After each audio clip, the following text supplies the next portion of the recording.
Ser poetisa.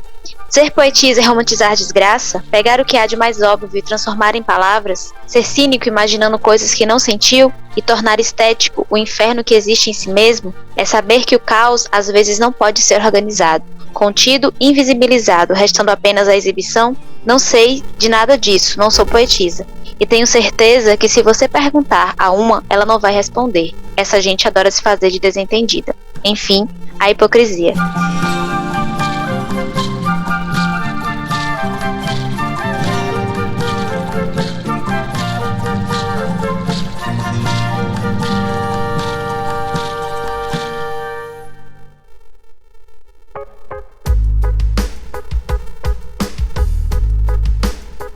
Olá a todas e todes, está começando mais um episódio do podcast Tessituras Narrativas, um podcast de ribeirinho, feminino e preto, que propõe uma rede de diálogo com escritoras negras do sertão do São Francisco, buscando dar visibilidade à potente produção literária preta que existe e resiste no sertão do São Francisco. O podcast Tessituras Narrativas faz parte do projeto Tessituras Narrativas, a produção literária de mulheres negras no sertão do São Francisco, que foi aprovado no edital Prêmio Jorge Portugal, no segmento de literatura, edital da FUNSEB e da Secretaria do Estado da Bahia, conta com recursos da Lei Aldir Blanc, do Governo Federal, através da Secretaria Especial de Cultura do Ministério do Turismo.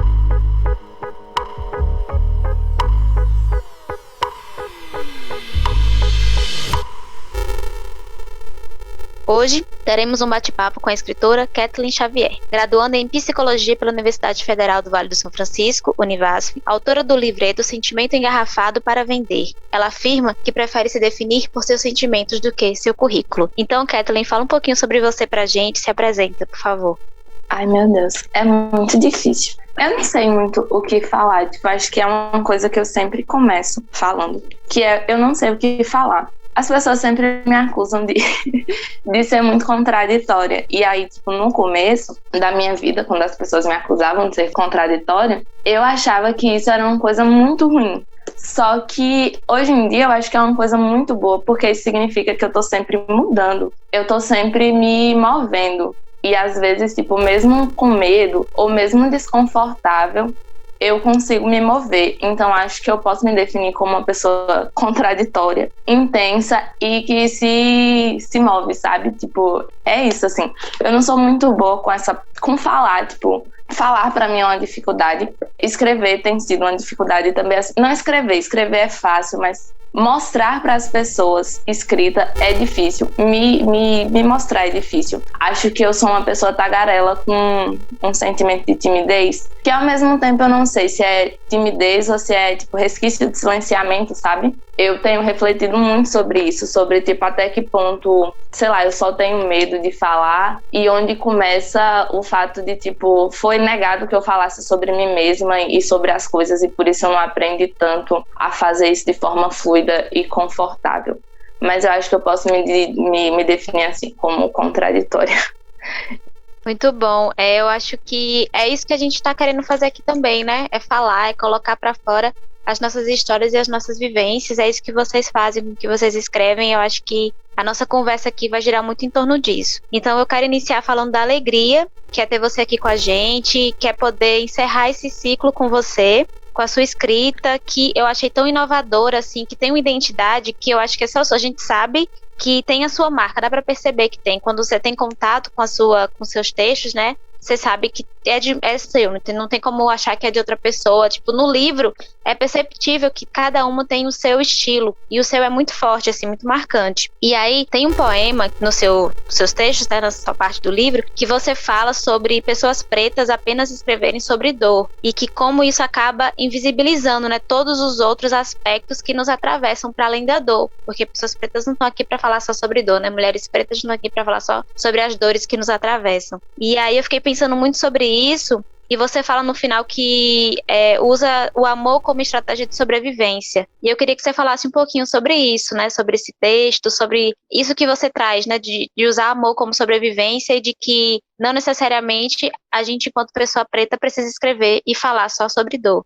Sim, isso vem muito de uma reflexão assim. Porque eu não me entendi enquanto mulher preta a vida toda, né? Acho que isso acontece para muitas de nós. A gente não reflete muito sobre quem a gente é no mundo embora a gente venha sentindo os impactos de ser quem a gente é no mundo, só que a gente não tem espaço para refletir sobre isso, a gente não tem material para refletir sobre isso muitas das vezes. E daí, quando eu comecei a refletir sobre isso, eu acabei entrando num outro espaço que era tipo um espaço de se transformar no espetáculo, espetacularização. A gente entra muito nesse espaço, num novo espaço, que é, enfim, é um espaço de militância.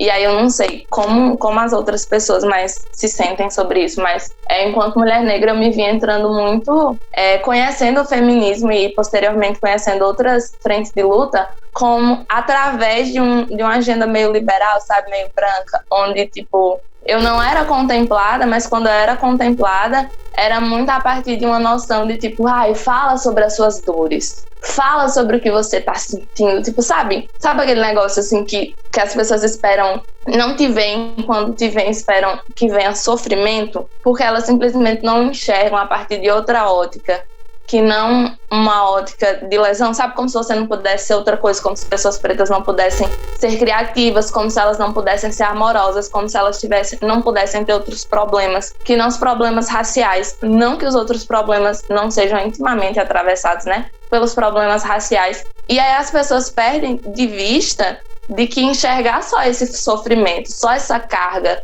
negativa, e nunca o que se faz de criativo com isso, nunca o que se faz de positivo, nunca as relações que se cria para além disso, as pessoas não enxergam isso, tipo, elas não enxergam o quanto é nocivo reduzir tudo a esse espaço de sofrimento. E aí eu acho que, tipo assim, no começo, quando eu escrevia, eu ficava muito assim, de, tipo, sei lá, falar de amor romântico, por exemplo. Sofrer por amor romântico, tipo, sabe, das formas mais clichês e bobas que existem, eu ficava muito me sentindo, tipo, mas tem tantos problemas mais relevantes que isso, né? E daí, hoje em dia eu não consigo mais, tipo, pensar dessa forma, porque eu acho que todas essas coisas sensíveis, esse amor que você forma entre amigos, esse amor que você forma entre parceiros, tipo, de coletivos, esse amor que você forma com o mundo, ele é extremamente importante para que a gente perceba que a gente pode estar vivo para além do sofrimento, sabe? Minha vida não pode e não vai girar em torno das coisas que me fizeram,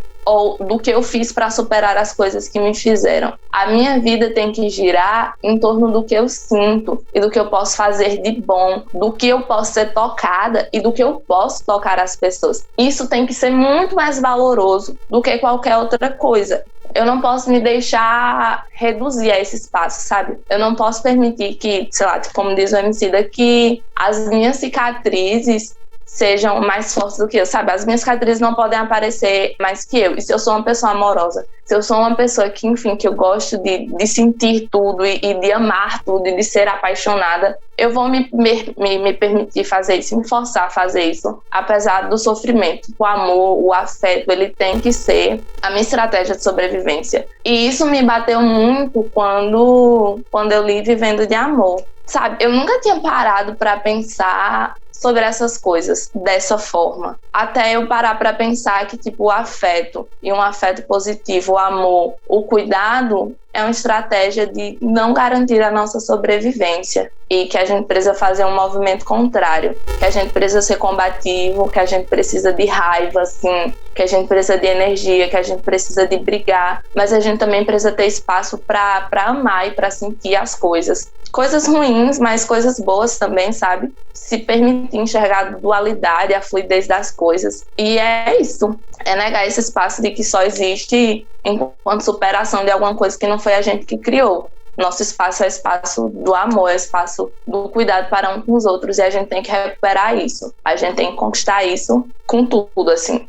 Muito bom, Kathleen, muito obrigada pela tua resposta, assim, porque eu acho que é muito isso, né, de, tipo, entender que pessoas pretas não são esses estereótipos que são colocados, né? A gente sente, a gente é gente, como todo mundo, e muita coisa nos atravessa. E eu acho que, de certa forma, alguns aspectos, eu não sei se eu devo usar o termo militância, mas alguns aspectos nos fazem até esquecer disso. Esquecer de que a gente também é afetado, a gente também tem nossos amores, a gente também sente que a gente precisa falar disso também. Porque isso também é uma forma de fazer política, né? Uma forma de se colocar no mundo. Olá, Kathleen. Aqui quem fala é a Ana Lu. Primeiramente, eu quero agradecer sua participação aqui com a gente. Isso torna o projeto bastante especial e é muito importante para a gente.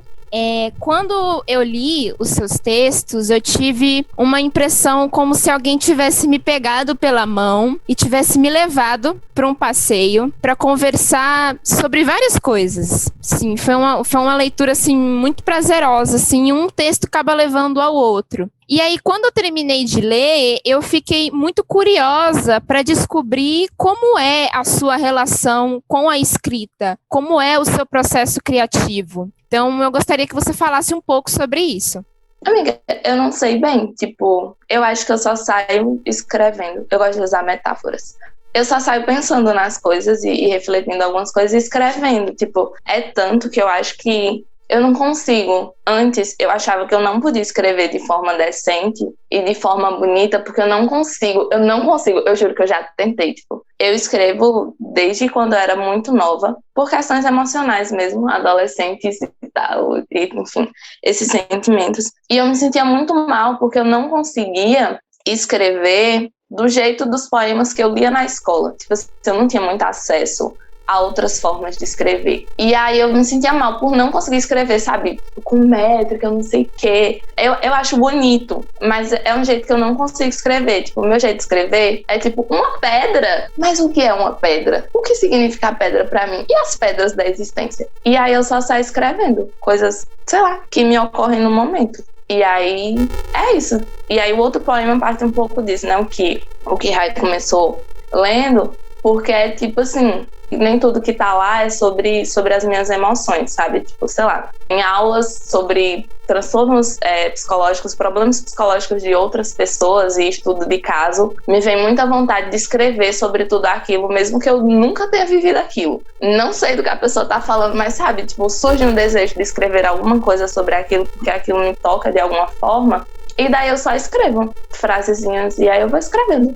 E acho que é por isso que, tipo, não tem uma temática tão fixa, porque, sei lá, tipo, num dia pode acontecer milhares de coisas, pode ter dia que não acontece nada praticamente, mas tem dia que é um turbilhão de coisas e aí eu sinto necessidade de escrever sobre esse turbilhão. Às vezes fica coisa que não faz sentido, assim, que eu leio, depois eu falo, minha filha, tá doida? Você tava bêbada? Mas às vezes faz sentido pra mim depois. E aí eu entendo que, tipo, às vezes pra outra pessoa pode fazer outro sentido ou pode não fazer sentido nenhum, assim, assumo essa responsabilidade. E é isso. Acho que o processo criativo de escrever é só escrever o que estivesse passando. É interessante isso que você falou, porque muitas vezes eu também escrevo, já passei por várias fases de escrever, não escrever, e às vezes a gente tende a achar que a escrita tem uma fórmula, tipo, achar que assim, que só vai ser válido se a gente escrever de tal maneira e sobre tal assunto. Então, eu achei muito interessante você colocar que, tipo, é só escrever, né? É só ter a criatividade e escrever. E uma outra coisa, assim, que eu gostaria de lhe perguntar é que nos seus textos, as imagens, os desenhos, elas são um elemento bastante notável. Então eu gostaria que você falasse um pouco sobre qual a importância, a relação dessas ilustrações com o que você busca passar na sua obra. Porque, tipo assim, como eu escrevo sobre o cotidiano, eu sempre tô vendo alguma coisa. Tipo, normalmente as coisas sobre as quais eu escrevo não são coisas escutadas, são coisas vistas. E aí, tipo, eu tenho uma imagem quando eu escrevo e eu não sei desenhar. Tipo assim, eu faço boneco de palito. Os meus caderninhos mesmo, eles são todos ilustradinhos, assim. As ilustrações não muito agradáveis. Acho que a pessoa não ia, tipo assim, se eu tirasse foto e colocasse, a pessoa não ia entender o que tá, enfim, ilustrado. Mas eu sinto muito essa necessidade de, tipo, que a imagem complemente para tentar aproximar o texto do sentimento que eu tive ao escrever o texto. Porque como eu tô pensando na imagem, é interessante que a outra pessoa tenha uma referência da imagem que eu tenho para que ela possa construir a própria imagem dela. Porque como nós somos extremamente, enfim, visuais e imaginativos, é difícil que a gente leia as coisas ou, enfim, tenha qualquer outro sentido atravessado sem acionar a capacidade de visão, né? E daí, tipo, ter um estímulo visual nesse sentido eu acho que pode ser um ponto para outra pessoa aproveitar também. Tipo, para a pessoa estar mais integrada ao sentido inicial. Mesmo que ela vá criar outra coisa a partir daquilo. É isso. Eu tenho que tentar, eu acho. Ilustrar a mão mesmo. É um desejo meu, mas ainda não rolou. Mas vai rolar. Quem sabe aí um dia eu escrevo um livro todo ilustrado. Mas é isso. Massa, Cat.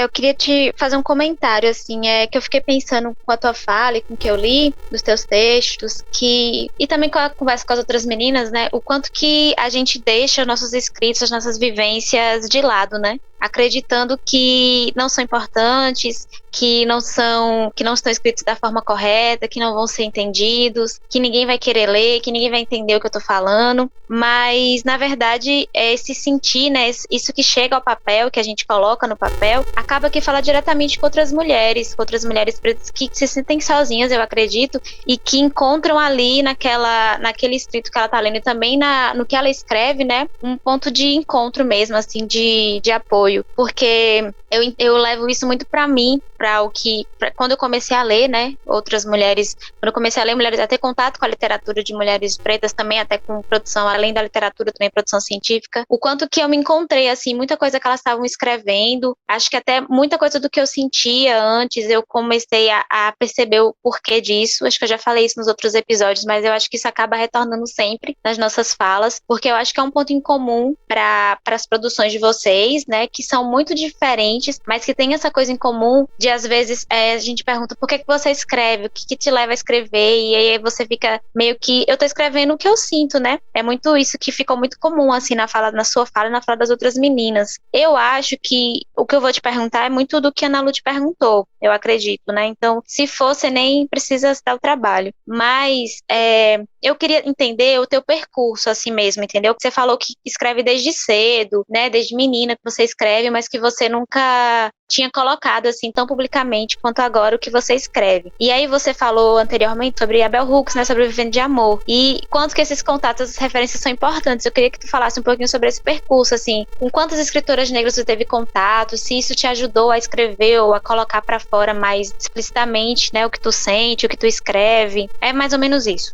Foi essencial, porque eu acho que parte da nossa dificuldade de mostrar para as outras pessoas o que a gente produz é porque ao longo da vida, quem a gente é e o que a gente sente vai sendo invalidado. Então, tipo, vai rolando uma minação mesmo assim da autoestima, sabe? Uma autoestima que nem foi construída ainda, enquanto, enfim, a autoestima em diversos aspectos, nesse caso principalmente a intelectual, ela nem foi construída, mas ela já vai sendo destruída, porque não é quem você vê, tipo, não são as referências de pessoas que escrevem que você tem, e aí você, tipo, poxa, não tenho autoestima, vou ocupar esse espaço como? Só que aí é muito importante ter contato com outras autoras negras por causa disso, porque você começa a entender de onde isso vem, como isso funciona. E aí você vai tomando consciência a partir das outras pessoas com quem você conversa. E daí eu valorizo muito também esse aspecto, tipo, não só mulheres que escrevem, mas também mulheres que conversam, sabe? Porque pra mim foi um espaço muito importante, assim. Ouvir pessoas que já estavam nesse processo foi muito importante, tanto quanto ler pessoas que estavam nesse processo também. E aí a gente vai lendo e vai entendendo, tipo, quem a gente é, como a gente se localiza, vai compreendendo que é possível escrever, vai compreendendo que, tipo, não existe uma receita de bolo para escrita, que você não precisa esperar que escrever de um jeito que você admira antes, que você admirava antes, porque você pode admirar outros jeitos de escrita e você pode admirar mais de um. Você vai meio que se validando à medida que você consegue ter acesso a outras mulheres que já se validaram ou que estão nesse processo de se validarem, sabe? É muito um espaço de que essas mulheres que já escrevem e escrevem há muitos anos, elas vão abrindo espaço para que a gente compreenda que existe espaço para os nossos sentimentos e para quem a gente é também no mundo da escrita. E aí apresentam coisas complexas e nos apresentam a nós mesmas de modos que a gente não tinha tido acesso antes, que a gente não tinha compreendido antes que sequer era possível ser, e de que é válido, sabem? Sentir tudo isso, e que é válido entender de onde vêm as dores, e que é válido elaborar formas de superar tudo isso. Enfim, nos ensina multiplicidade, né? É isso, é essencial ler outras pessoas que pareçam com você e que escrevam como você, mas que, tipo, escrevam diferente também, tipo, se encher de referências positivas e referências possíveis, sabe? Referências que ofereçam compreensão sobre quem você é. E eu acho que ler mulheres negras é muito isso. A escrita de mulheres negras é capaz de oferecer referência para que outras mulheres negras se entendam e consigam ser. E aí é essencial, tipo, nesse instante eu tava ouvindo um podcast, o Afetos, que a Karina diz que, tipo, a gente vai ser ancestral de outras pessoas. Então a gente precisa dar continuidade aos processos. Então, sei lá, tipo, Angela Davis vai morrer e aí outras mulheres precisam continuar viva. Sei lá, tipo, a Juliana Borges precisa continuar escrevendo, porque, sei lá, ela vai viver mais tempo que a Angela Davis, provavelmente. E daí outras mulheres vão ler e vão continuar escrevendo, porque a gente precisa caminhar nesse sentido. E acho que ler quem veio antes e acessar quem está sendo agora é extremamente importante para que a gente consiga se sentir forte e se sentir capaz de continuar, sabe? E aí não só escrevendo, mas, tipo, vivendo e acreditando nas coisas, porque às vezes fica difícil, mas aí esse processo de leitura é um se reencontrar consigo mesma, ao mesmo tempo que o processo de escrita também é esse movimento de reencontro.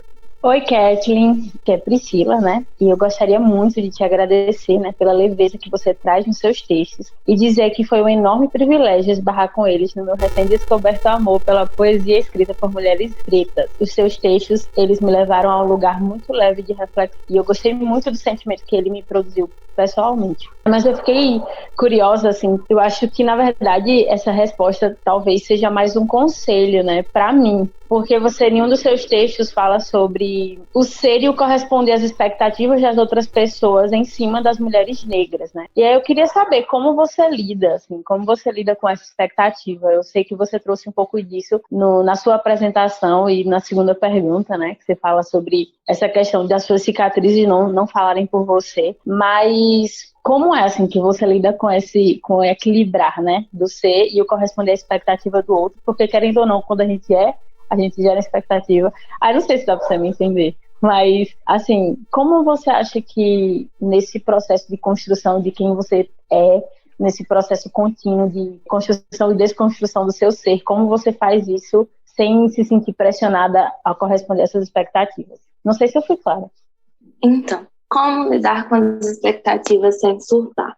Eu não sei, porque eu surto muito, mas eu acho que para lidar um pouco bem com isso, a gente precisa se preocupar mais em descobrir quem a gente é, sabe? Porque, tipo, quando você sabe quem você é e sabe o que você quer, quem você quer ser e quem você não quer ser, acho que fica mais fácil de você lidar com quem as outras pessoas querem que você seja. É ilusório achar que vou viver sem me importar com as opiniões dos outros, ou achar que você vai viver sem referências. Isso é impossível, mas você tem que tomar cuidado quem te cerca, sabe? Porque vão ter expectativas que vão fazer diferença na sua vida e vão ter expectativas que não deveriam fazer diferença na sua vida. E aí você precisa pensar bem sobre quais expectativas que fazem essa diferença e quais expectativas que não fazem, porque não faz sentido você viver na tentativa de ou romper com expectativas ou de cumprir expectativas. Por exemplo, quando eu entrei na universidade, enfim, eu sou uma mulher periférica, tipo, minha família tem uma configuração, o pessoal da universidade higienizado tem outra configuração. Quando eu entrei na universidade, eu tinha muita preocupação em corresponder ao pessoal lá. Tipo, eu não tinha muito essa noção de que não existe uma diferença hierárquica entre o jeito de ser aqui e o jeito de ser lá. Então, sei lá, tipo,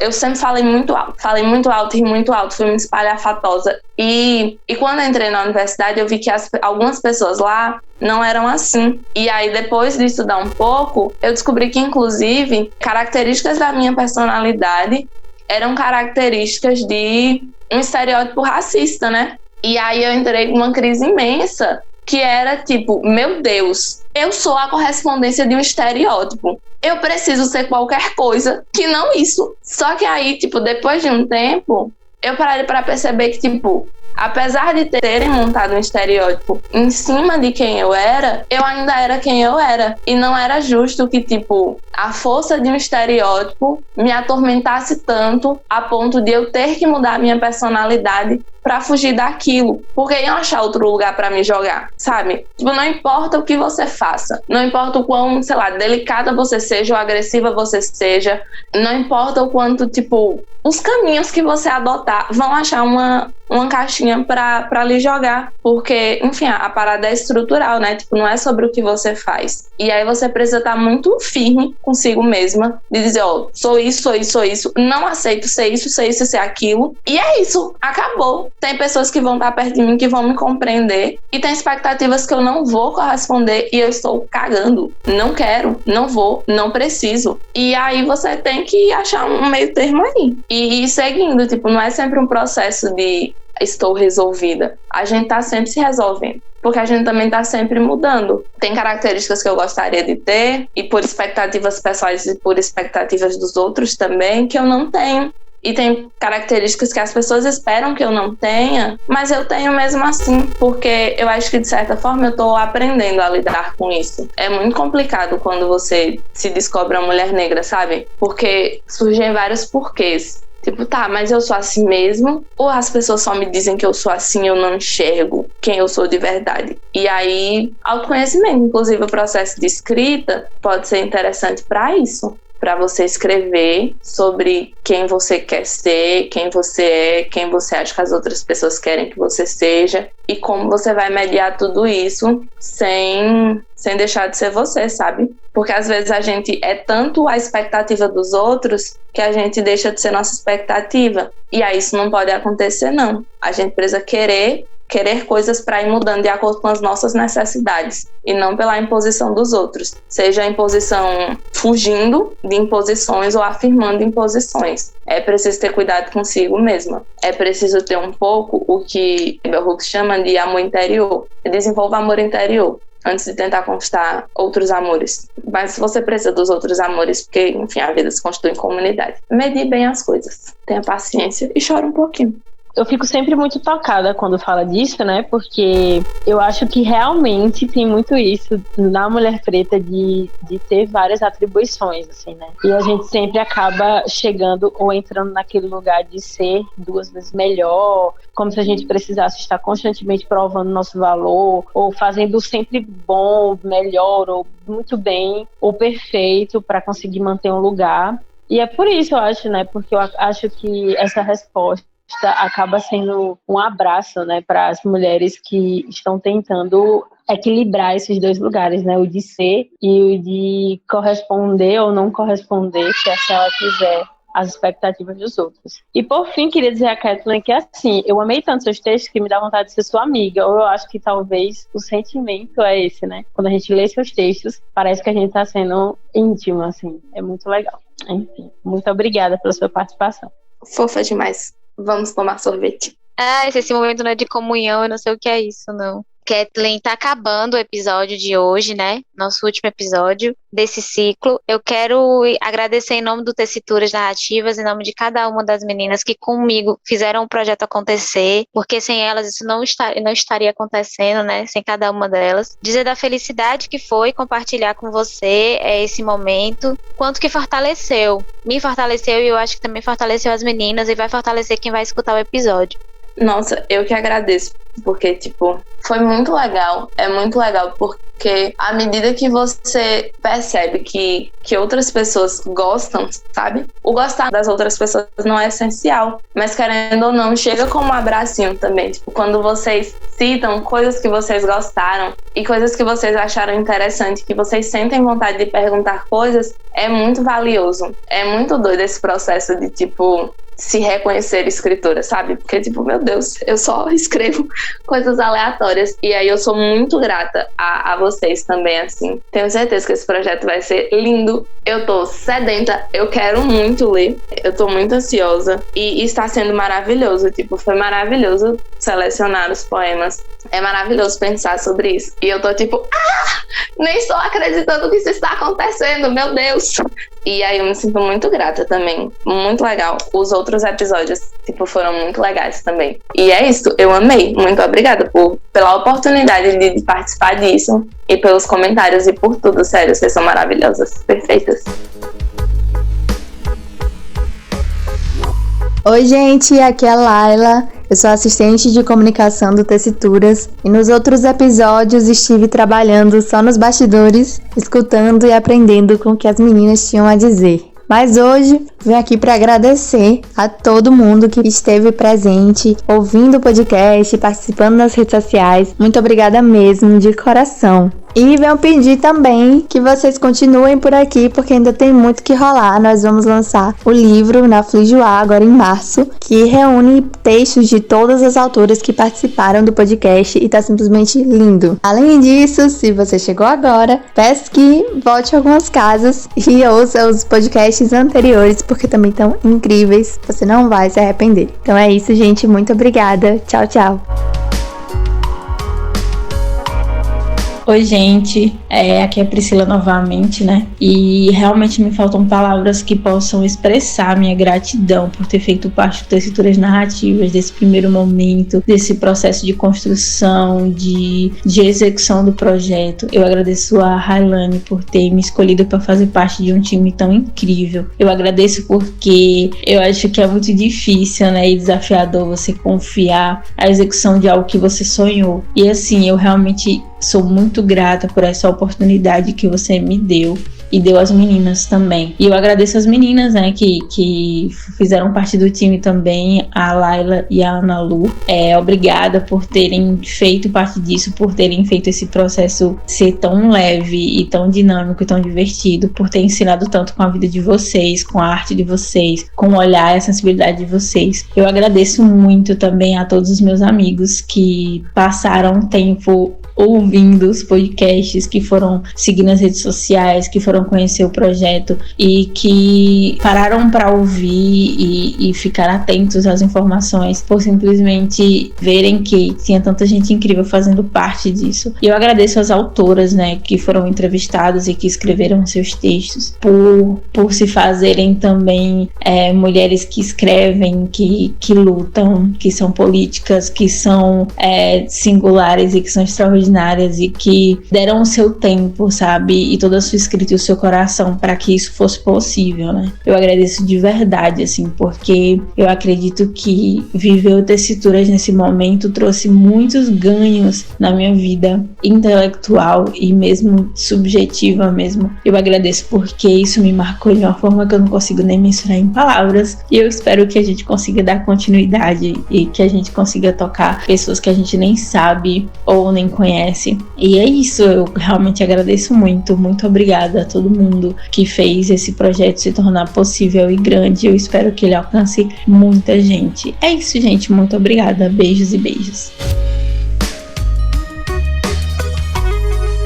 Eu espero que cada entrevista, em sua dinâmica e particularidade, tenha te tocado, te inspirado e, quem sabe, abrido um ponto de luz em seu coração pela potência da arte, da leitura e da escrita, e sua capacidade de manter resistências. Que as costuras puxadas em nossos diálogos continuem sendo tecidas e prosperadas. A mim, só resta agradecer pela oportunidade, pela troca e todo o crescimento que tive durante a participação do projeto. Agradecer às mulheres que estiveram fazendo tudo isso acontecer com muita competência. Railane, Laila e Priscila, as mulheres escritoras que aceitaram construir esse lindo aconchego, Ioná, Milena, Luádia e Kathleen. E claro, a você que nos ouve, nos acompanha nas mídias sociais e ajuda a fortalecer essa rede de afeto e conhecimento. Não deixem de conferir o livro e mergulhar em muito mais do que foi dito nos episódios. Um grande beijo e abraço da Ana Lu. Bom, pessoal, aqui é a Railane. Depois de tudo que foi dito, de todas as trocas que tivemos, encerro esse episódio agradecendo imensamente a cada uma das mulheres que me acompanharam nesse momento lindo que construímos. A cada uma que escutou, que se disponibilizou a ouvir um pouquinho do nosso podcast, do que as escritoras pretas que participaram nesse primeiro ciclo tinham para falar. O Tessituras Narrativas não surgiu por acaso. Ele vem do desejo de muitas mulheres pretas. Ele carrega a força das escrevivências das escritoras pretas. Ele é um afago, um dengo para os ouvidos e também inspiração para que todas as mulheres pretas possam escrever sobre quem são e ser donas de suas histórias. Os 4 episódios simbolizaram o início de um ciclo que não se encerra aqui. Gratidão e acompanhem o Tessituras Narrativas, ainda vem muita coisa boa por aí. Esse foi o Tessituras Narrativas, o podcast que acredita que ler mulheres negras é um rasgar-se e reconstruir-se constante. Espero que tenham gostado e se emocionado como nós. Até a próxima!